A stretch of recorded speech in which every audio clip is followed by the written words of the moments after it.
হুঙ্কার বাংলায় সঙ্গে রয়েছে আমি শিল্পা। এই মুহূর্তে যে খবরের দিকে চোখ রাখবো, আজ রথের সকালে মা ও স্ত্রীকে নিয়ে মায়াপুর ইস্কনে উপস্থিত হন রাজ্যের মন্ত্রী তথা বিজেপি নেতা দিলীপ ঘোষ। মায়াপুরে চন্দ্রোদয় মন্দিরে ভগবানের উদ্দেশ্যে আরতি করেন। গোমাতার পুজোর অনুষ্ঠানে অংশ নেন তিনি।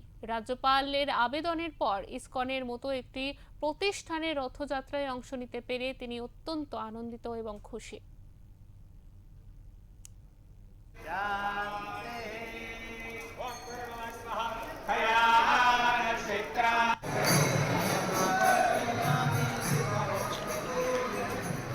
जगन्नाथ स्वामी जनपद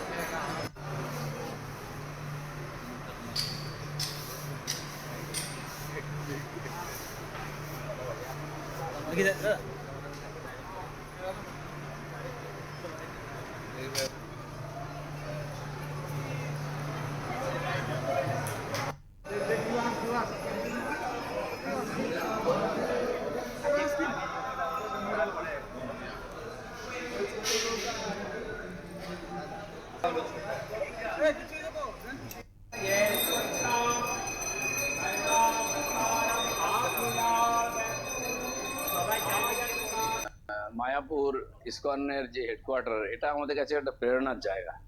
আমি এর আগে বহুবার এসেছি, থেকেছি। তো প্রথমবার সপরিবারে এলাম এবং নতুন সরকার হওয়ার পরে এলাম। আমাদের মাননীয় মুখ্যমন্ত্রীও এসেছিলেন। আজকে যজ্ঞ পূর্ণাহতি হলো, গৌমাতার পূজন হলো, ভগবানের দর্শন হলো, যেটা আমরা মন্দিরে গেলে করি। খুব ভালো লাগলো। 1 ঘন্টার মধ্যে 1.5 ঘন্টার মধ্যে সমস্ত আর ক্রিয়াকর্ম শেষ হয়েছে। আর আজকে আমরা ভগবান জগন্নাথ দেবের রথযাত্রায় তার রথকে টানবো।